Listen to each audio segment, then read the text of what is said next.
Hello again, everyone, and welcome to the Options Mentor. Well, trading was very challenging this week with that non-farm payroll number being very difficult to navigate with the market reacting hard right there on Friday, which is a big expiration day, of course, and a lot of movement. Market very unhappy with creating more jobs and lower unemployment, if you can imagine. But of course, a lot of people are perplexed by that. Well, you shouldn't be. The reason they do that is they want the economy to look in tough shape to the Fed so that they cut rates and get that cheaper money they can then buy their stocks with and run it up. That's what it's all about. The concerns of the everyday American are no concern to them. They just want cheap money to drive up wealth. All right. So let's take a look at the chart. You'll see here what I was talking about. And over here, let me get my face out of the way up here in the corner. We had quite the precipitous drop here towards the end of the week and a big spike in volatility. The VIX up to almost 20 here at the current. We ended up closing the week at 58.27. So one good thing that did come out of this, though, you might remember for the last, I think, 2 or 3 weeks or more, I've been talking about doing a speculatory calendar out in the middle of January that's below the market if you felt like we would have a pullback in January, which I did because we ran up so much last year. Often January, at least, will be a little bit of a stutter step or even a reversal of what we've been doing in the market. So I thought it was a decent idea, and it's been doing very well. You can see it here on your screen. I have two of these on for an average price of $2.90. Now I kept this cheap. That's part of doing these speculatory things. You don't want to put the milk money out there. Do these with just a little bit of money if you're going to do them at all. Something maybe not even 1% of your account, just something small.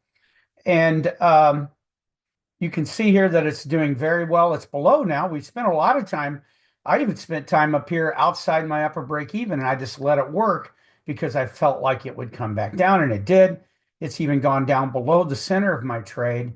Now, the thing with this trade is it does expire this Friday, the 17th. So what I'm looking to do is I'm going to try. This doesn't follow any of your normal rules. Doesn't follow necessarily adjusting rules. Doesn't follow 8 or 10% P&L rules. This is speculatory. So, hey, you put it on small, you can go for the moon, whatever you want to try.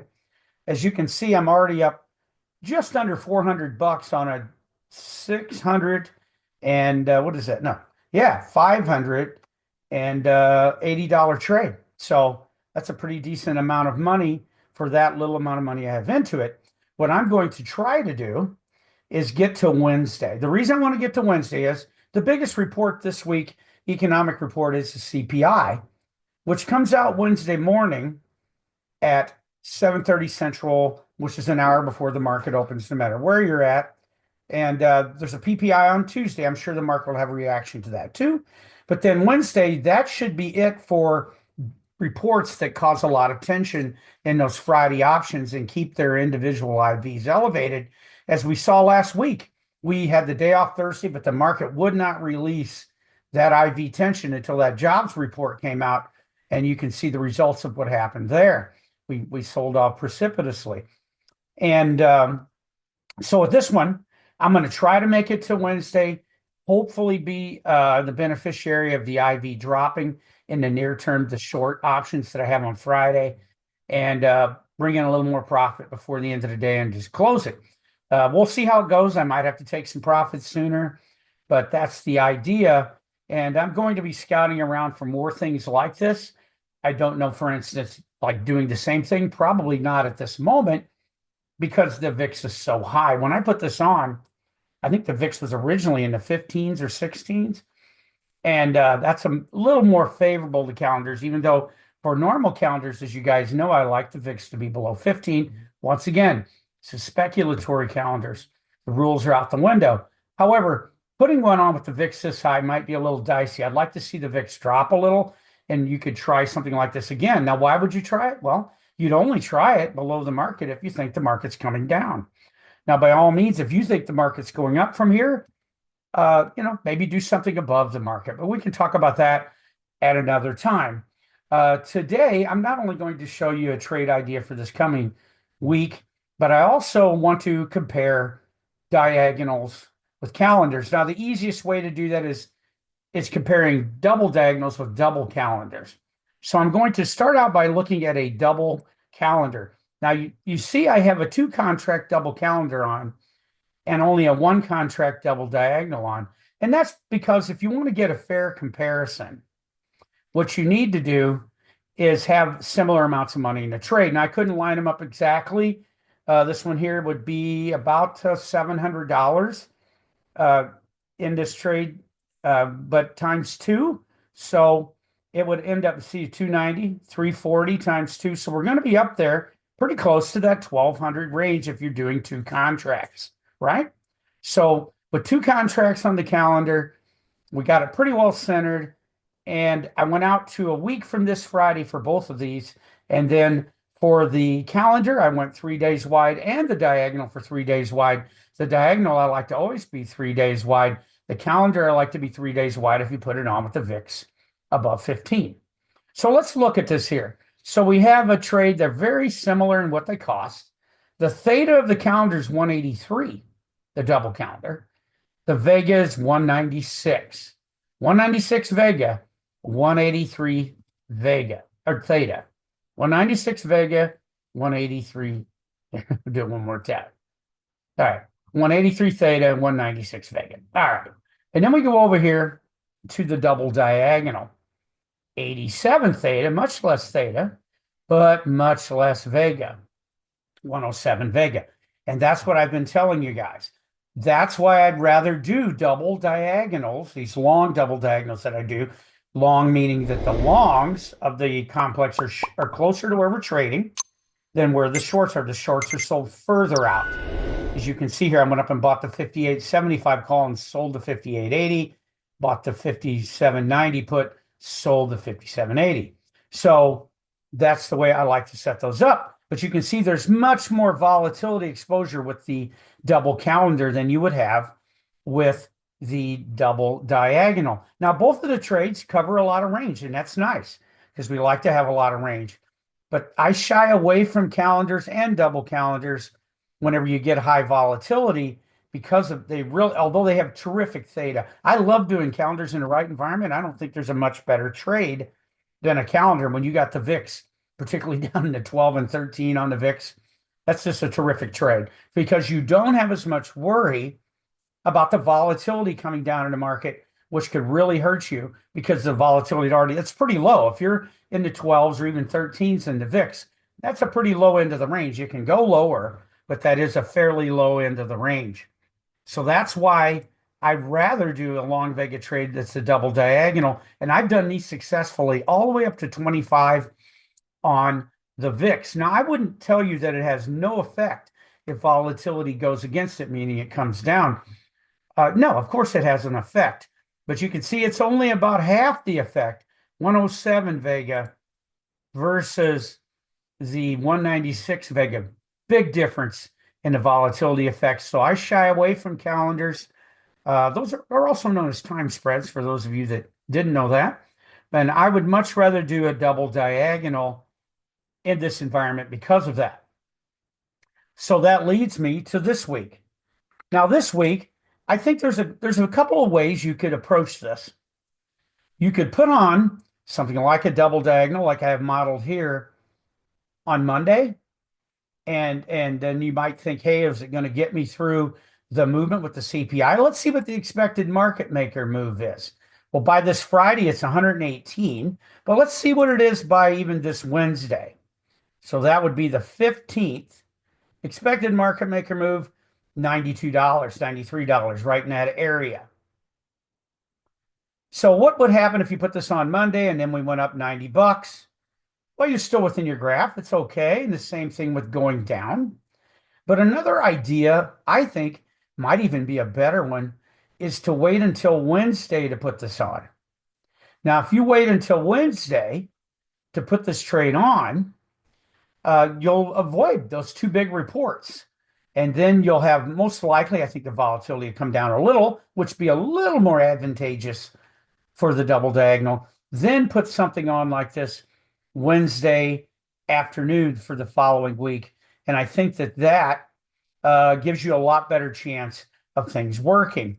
Now, in this trade, I just put this thing on with going up about 50 points from where we're trading, bought the long call. And then I went down, what I do? Go down here about 35 points and bought the long put. I'm always willing to be closer on the put side because whenever the volatility helps you as it goes down, you can be a little closer with those downside moves.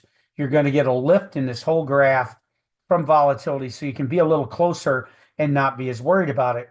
Now, if you look at this and we look in the center of the trade, you got to look over here while I'm doing it. You can see that kind of turquoise looking $2,003. That's what you can make on expiration if you're in the center of the graph. For a $1,240 trade, that's not bad, is it? If you want, though, I don't think there's anything wrong with getting even wider. So what if we really made this thing wide? What if we go up another 15 points or so and buy the 58.90, sell the 58.95, and then maybe sell, well, let's buy the 80. We'll buy the 80 and sell the 70, go down 10 points, that is, on our put side. Now, what do we have? About a $1,200 trade, 1,190. And in the center, you can make 1,300. I think you could get even wider, but certainly this trade looks good here. Why is it, Mark? Why, I've seen you do these before. You're up 40, down 30. What is going on? Why can you be so wide in this? Well, the reason is because volatility is high. And when volatility is a little higher, it makes long Vega trades like calendars and diagonals look terrific. And indeed, they would be terrific as long as volatility doesn't go too hard against them. That's why I'm putting on the double diagonal, because it's not going to be quite as affected if the volatility drops. You'll still have a pretty decent trade there, even with the volatility dropping. What you would see is this would sink down a little bit, the roof of the trade right in here, and maybe even come in on the edges.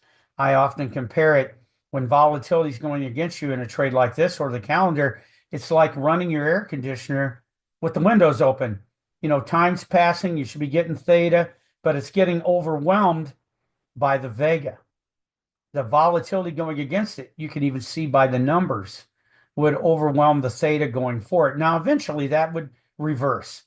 As we get closer to expiration, the theta will go higher and higher and higher, because options don't expire in a linear fashion. They don't just, hey, every day I lost 82 bucks, boom, boom, or it goes down $82 and in our favor. When we get closer to expiration, it's like really taking off and just drops. Volatility really comes out, or not volatility. Well, it does come out, but not volatility there. I'm talking about theta. Of course, volatility comes out when it expires too. But theta just really goes for you if you're in a long Vega trade faster and faster as we get closer to expiration.